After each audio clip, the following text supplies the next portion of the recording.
الحمد لله رب العالمين والعاقبة للمتقين والصلاة والسلام على سيد المرسلين وعلى آله الطيبين الطاهرين أما بعد فأعوذ بالله من الشيطان الرجيم بسم الله الرحمن الرحيم إنما يخشى الله من عباده العلماء صدق الله مولانا العظيم وبلغنا رسوله النبي الأمي الكريم ونحن على ذلك لمن الشاهدين والشاكرين والحمد لله رب العالمين. معزز ذوی الاحترام برادر محترم،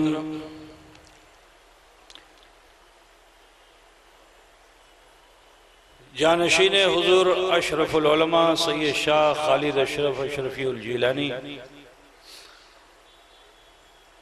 و جملہ سادات کرام، خصوصاً حضور غازی ملت برادر محترم ذو المجد والحشم سید شاہ محمد ہاشمی اشرفی الجیلانی مدظلہ النورانی و معزز علماء ملت اسلامیہ، شورا اسلام، نقیب جلسہ حضرت علامہ حافظ سید اطہر علی خلیفہ حضور اشرف العلماء و ناظم اعلیٰ سنی دارالعلوم محمدیہ، عرس اشرف العلماء میں تشریف لائے ہوئے برادران اسلام، عزیز بچوں، نوجوان ساتھیوں، حصول سعادت و برکت کے لیے عقیدت اور خلوص کے ساتھ آئیے ہم اور آپ مل کر آقا دو جہاں سردار عالم و عالمی احمد مجتبی محمد مصطفیٰ صلی اللہ تعالی علیہ وآلہ وسلم کی بارگاہ بے کس پناہ میں جھوم کر ہدیے درود پاک پیش فرما لیں۔ اللہم صلی علی سیدنا مولانا محمد وعلی آلِ سیدنا مولانا محمد بارک وسلم صلاة سلام علیکہ یا رسول اللہ۔ آئے ایک بات ذہن نشین کرانا چاہتا ہوں کیونکہ اس دور میں لوگ فری بہت ہو گئے ہیں، آزادی بہت زیادہ ہے، ہندوستان آزاد جب سے ہو گیا ہے زیادہ آزادی مل گئی ہے،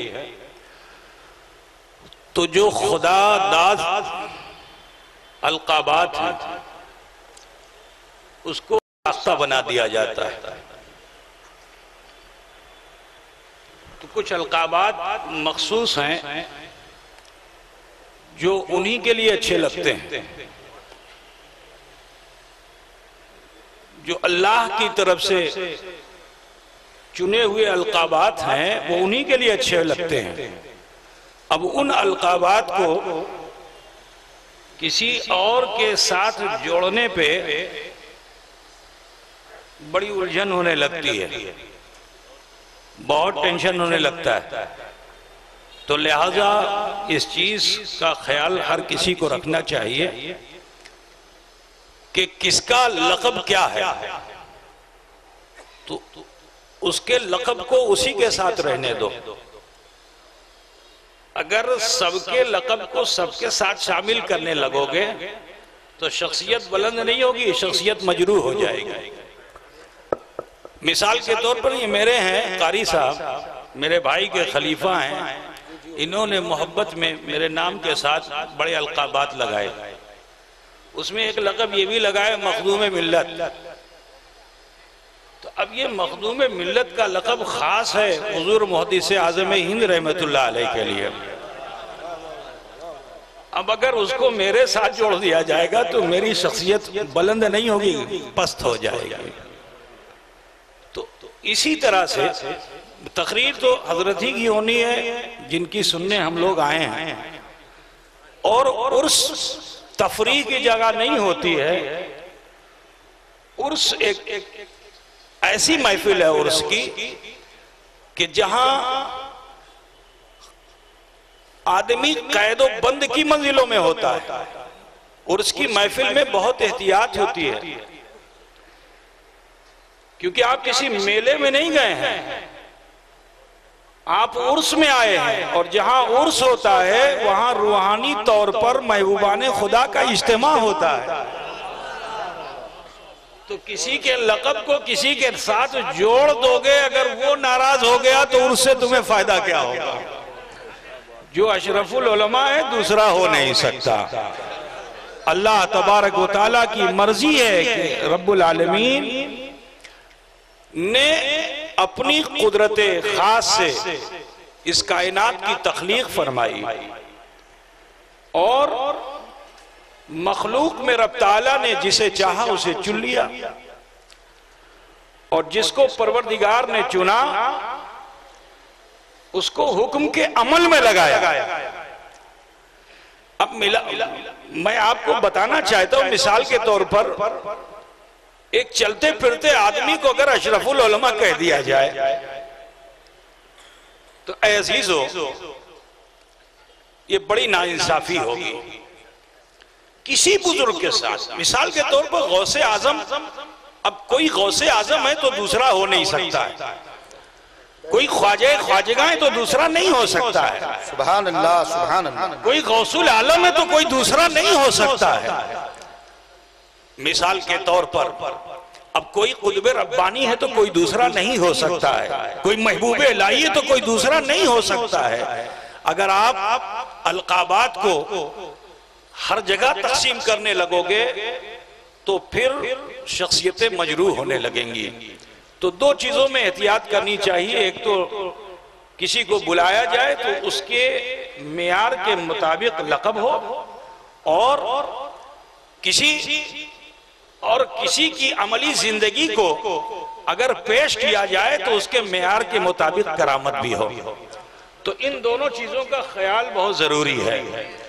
ہم عرس کی تقریب میں آئے ہیں، ہمیں اس کو ملحوظ رکھنا چاہیے، اور وہ اشرف العلماء کہ جو اللہ کی طرف سے چنا ہوا ہے، سلیکٹڈ ہے، جس کے القابات کا عالم یہ ہے کہ پیدا ہوتے ہی جسے لقب مل گیا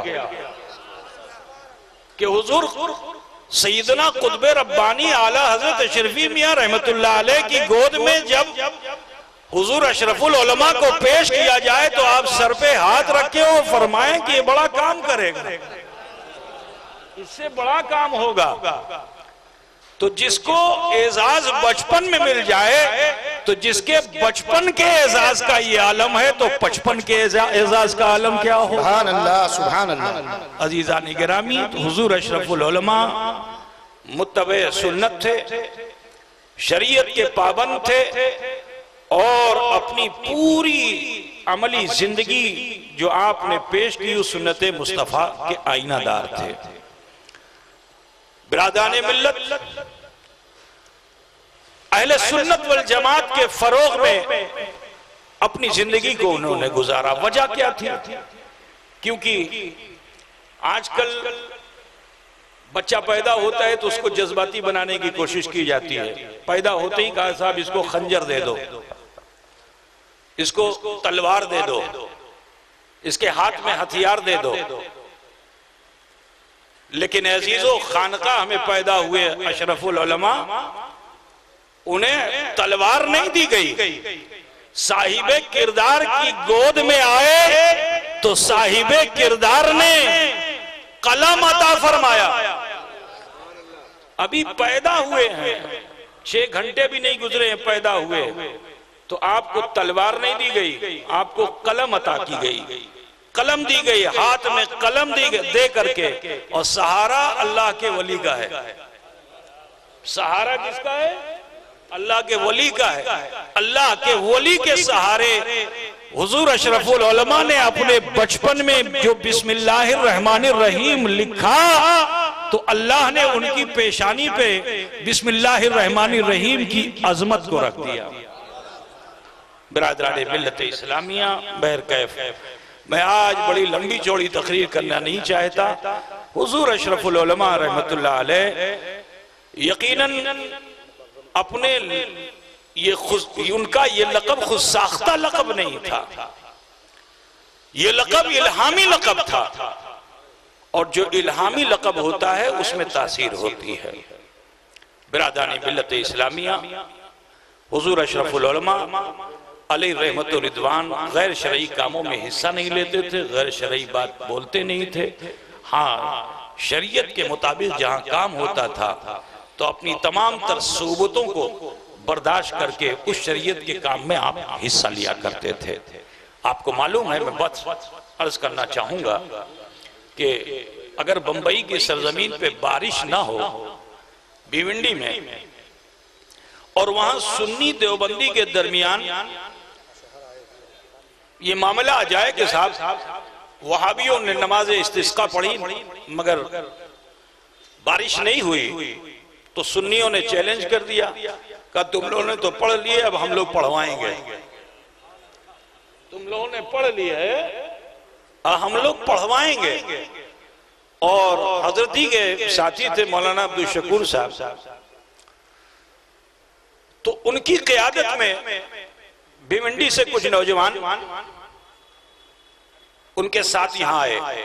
تو اس زمانے میں حضرت سید العلماء رحمت اللہ تعالیٰ علیہ کھڑک کی مسجد میں امامت فرماتے تھے۔ آپ کے پاس لوگ حاضر ہوئے، عرض کیا کہ حضور وہاں بارش نہیں ہو رہی ہے، ایسا ایسا معاملہ۔ اے بھیا، اے بابو، بعد میں بارش نہیں ہو رہی۔ اب آپ سوچئے کہ اشرف العلماء کے مقام کو سمجھئے، میں اسی کو بتانا چاہتا ہوں۔ کیا سید العلماء کے جانے سے بارش نہیں ہوتی؟ وہ بھی آل رسول تھے، وہ بھی آل رسول تھے اور ولایت کے منصب پہ فائز تھے، لیکن ان کو معلوم تھا کہ بھیونڈی کی سرزمین پر صاحب دعا کون ہوگا، چنا ہوا کون ہے، سیلیکٹڈ کون ہے۔ تو حضرت سید العلماء کی دعا کا بھی اثر ہوتا، لیکن انہیں معلوم ہے کہ بھیونڈی کے لوگوں کا مقدر اسی وقت بیدار ہوگا، ان کی دعائیں اسی وقت قبول ہوں گی کہ جس کا صاحب دعا اشرف العلماء ہوگا، جس کا صاحب دعا اشرف العلماء ہوگا۔ تو آپ نے فرمایا کہ میاں اب میرے پاس کیا، میں تو بوڑھا ہو گیا ہوں، اشرف العلماء کے پاس جاؤ۔ حضرت کے پاس آئے تو حضرت سخت بیمار تھے، بخار تھا، شدید بخار تھا، بستر پہ لیٹے ہوئے تھے۔ مولانا عبدالشکور صاحب آئے تو خیر، خانقاہ کی تہذیب یہی ہے کہ اخلاق کو ہمیشہ بلند رکھا جاتا ہے۔ بیمار تھے، علیل تھے، لیٹے رہتے، کوئی حرج نہیں تھا، دوست بھی تھے، لیکن اخلاقی طور پر آپ اڑھ کر بیٹھ جاتے ہیں اور اپنے ساتھی کا استقبال کرتے ہیں۔ میاں کیسے آئے ہو؟ کہا حضور بھیونڈی میں مسلمانوں نے مقابلہ کر لیا ہے وہابیوں سے۔ کہا کیا مقابلہ کیا ہے؟ کہا مقابلہ یہ کیا ہے حضور کہ ابھی وہاں استسقاء کی نماز وہابیوں نے پڑھی تھی مگر بارش نہیں ہوئی، تو سنیوں نے چیلنج کر دیا ہے کہ آپ لوگ پڑھ چکے ہو، ہم پڑھوائیں گے اور برسات ہوگی۔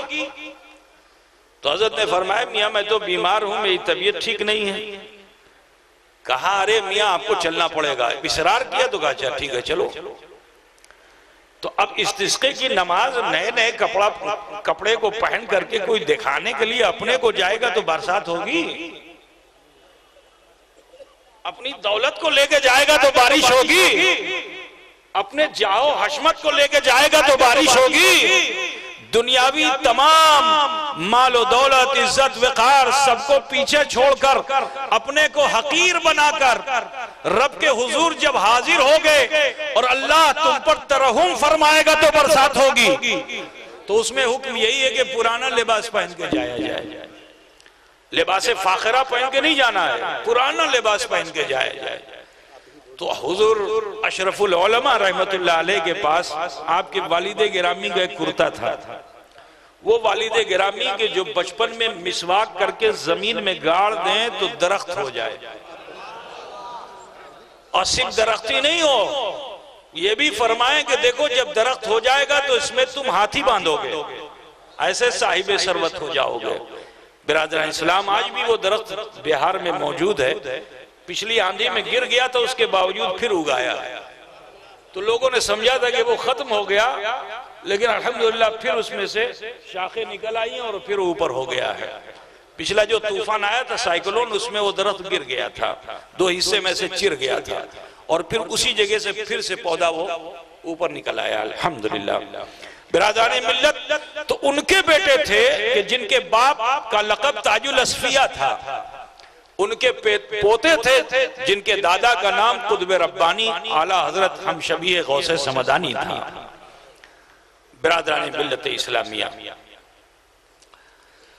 تو ایک بات اور بھی بتا دوں کہ یہ جیسے مثال تو حضرت یا اعلیٰ حضرت یہ لقب نہیں ہے، یہ عزت ہے۔ یہ بھی سن لیجئے، اعلیٰ حضرت یہ لقب نہیں ہے، یہ لقب الہامی نہیں ہے۔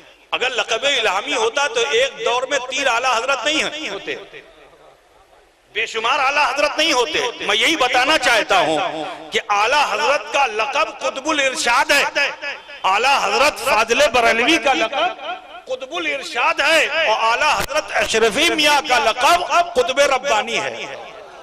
عزیزان گرامی، اسی کو سمجھنا ہوگا، اعلیٰ حضرت کوئی الہامی لقب نہیں ہے، اعلیٰ حضرت یہ اعزازی لقب ہے، یہ کسی کو بھی دیا جا سکتا ہے، لیکن اعلیٰ حضرت کا جو اصل لقب ہے اس لقب کو میں بتانا چاہتا ہوں۔ اعلیٰ حضرت کا لقب قطب الارشاد ہے جو بریلی میں ہے، اور اعلیٰ حضرت کا لقب وہ قطب ربانی ہے جو کچھوچے میں ہے، اعلیٰ حضرت اشرفی میاں رحمت اللہ تعالیٰ علیہ۔ اعلیٰ حضرت اسے ہی کہتے ہیں کہ جو تمام حضرتوں میں بڑا ہوتا ہے۔ بات سمجھ گئے نا میرے بھائی؟ میرے عزیز، میں کسی توہین کی نظر سے اس چیز کو نہیں کہہ رہا ہوں، حقیقت کو آپ کے سامنے رکھنا چاہتا ہوں۔ برادران، مجھے لفافہ بھی ملتا ہے پونا میں، تو اس پہ بھی اعلیٰ حضرت لکھا رہتا ہے، میں روکتا ہوں یہ کیوں لکھتے ہو، یہ خاص ہو گیا ہے۔ اب جب یہ خاص ہو گیا ہے، یہ بھی بتانا چاہتا ہوں، یہ انسانوں کی طرف سے عزت دی گئی، لیکن اللہ نے اس لقب کو پسند بھی فرما لیا ہے، تو لہٰذا اس دور کے بعد اب کوئی اعلیٰ حضرت نہیں ہوگا، اس دور کے بعد اب کوئی اعلیٰ حضرت نہیں ہوگا، لیکن لقب الہامی کیا ہے؟ قطب الارشاد ہے، قطب ربانی ہے۔ برادران ملت، تو میں عرض یہ کر رہا تھا کہ حضور تاج الاصفیاء رحمت اللہ تعالیٰ علیہ کا لباس آپ نے لیا، بڑا بوسیدہ پرانا ہو چکا تھا، اس لباس کو لے کر آپ بھیونڈی تشریف لے گئے۔ اب جب وہاں پہنچے تو آپ نے اس لباس کو پہنا، زیبتن کیا۔ یہ میں نے خود حضور اشرف العلماء رحمت اللہ علیہ کی زبانی سماعت کیا ہے کہ حضرت اشرف العلماء فرماتے کہ میں نے بڑی لمبی قرأت کی، رکوع بھی بڑا طویل کیا، سجدہ بھی بڑا طویل کیا، حتیٰ کہ نماز مکمل ہو گئی، اور دعا کے لیے استسقاء میں ایسے دعا نہیں کی جاتی، ایسے دعا کی جاتی ہے۔ ہتھیلی کو سورج کی طرف کیا جاتا ہے، دعا ایسے کی جاتی ہے۔ حضرت فرماتے کہ ہاتھ اٹھائے تکان کا احساس ہونے لگا، جتنی دعائیں پڑھنی تھی پڑھتا رہا، اور حضرت علامہ حامد فقی رحمت اللہ علیہ جو ناظم اعلیٰ تھے گزشتہ مدرسہ دارالعلوم محمدیہ کے، وہ آمین زور زور سے کہتے ہیں، آمین زور زور سے کہتے ہیں، حتیٰ کہ سب سے پہلا بوند انہی کے ہاتھ پر گرا، اور عرض کرتے ہیں حضرات ذرا دعا میں اور زور کیجئے، ذرا دعا میں اور زور کیجئے، ہمیں یقین ہے کہ برسات ہوگی۔ حضرت نے فرمایا میاں بادل نظر نہیں آتا ہے، کہا حضور یہ دیکھیے پانی آ گیا ہے، پانی آ گیا ہے۔ عزیزان گرامی، غرض کے آپ نے پھر اس وقت حضرت مخدوم اشرف جہانگیر سمنانی کی ربائی پڑھنی شروع کی، اے اشرف زمانہ، زمانے مدد نما، درہائے بسترہ ذکرید کرم کشا۔ اتنا کہنا تھا کہ بادل آیا ایک ٹکڑا، ایسا برسا کہ صرف بھیونڈی نہیں مہاراشٹر جل تھل ہو گیا۔ نعرہ تکبیر، نعرہ رسالت، شہزادہ حضور اشرف الاولیاء، علماء اہل سنت، سادات کچھوچا، انما یخشی اللہ من عبادہ العلماء، بے شک اللہ کے نزدیک زیادہ اللہ سے ڈرنے والے وہ لوگ ہیں جو علماء ہیں، اور علماء میں چنے ہوئے عالم کا نام اشرف العلماء ہے، جن کی دعا کا اثر یہ کہ جب جب دعا کی، جو جو دعا کی، رب نے اسے ضرور قبول فرمایا۔ آج بھی وہ دست بدعا ہیں۔ انشاءاللہ تعالی آپ سب آئے ہوئے ہو، آپ کی کے اس اجتماع پر حضرت دعا فرما رہے ہیں، اگرچہ ان کا مزار انور کا شوشہ مقدسہ میں ہے، صرف ان کے دعا کے لمبے ہاتھ یہاں نہیں ہیں، بلکہ ان کے قبر کا سایہ بھی تم پہ سایہ فگن ہے، تم پہ سایہ فگن ہے۔ ہمیں امید ہے کہ انشاءاللہ تعالی، امید ہی نہیں یقین ہے کہ آج کی اس محفل سے ہم سب فیضیاب ہو کر لوٹیں گے۔ ایک گزارش کرنی ہے میرے عزیز، اپنے بزرگوں کا احترام کیجئے اور کسی کے لقب کو کسی سے ملائیے نہیں، اس سے نفرتیں پھیلتی ہیں، کسی کی کرامت کو کسی سے جوڑیے نہیں، اس سے کرامتوں کی اہمیت گھٹتی ہے۔ ہمیں امید ہے کہ آپ تمامی حضرات اس پیغام حق کو اپنے سینے میں رکھیں گے اور اگر کہیں باطل نظام کو دیکھیں گے تو اسے روکنے کی کوشش کریں گے۔ دعا کرتا ہوں کہ اللہ کریم ہمیں تمام بزرگوں سے عقیدت محبت رکھنے کی توفیق رفیق عطا فرمائے اور جملہ اہل سنت والجماعت کے بزرگوں اور علماء و مشائخ کے روحانی فیضان سے خوب مالا مال فرمائے۔ عرس کی یہ تقریب ہے، اس آخری گھڑی میں معمول کے مطابق میں چاہتا ہوں کہ خطائیں ہم سے بھی ہوتی ہیں، خطائیں آپ سے بھی ہوتی ہیں، آؤ ہم سب مل کر تھوڑی دیر کے لیے مراقبہ اور محاسبہ کر لیں۔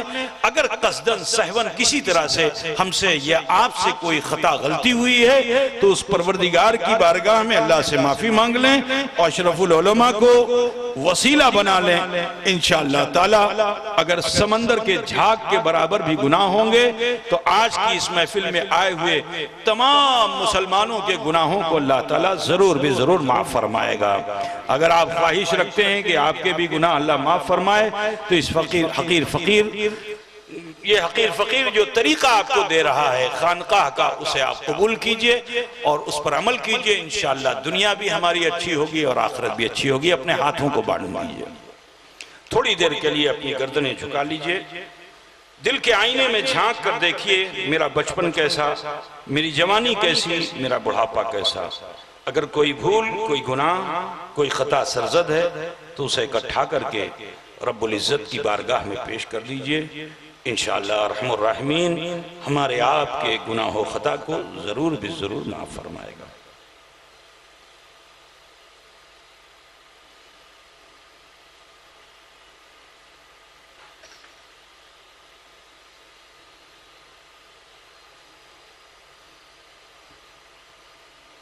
پڑھیے جیسے میں پڑھتا ہوں، بسم اللہ الرحمن الرحیم۔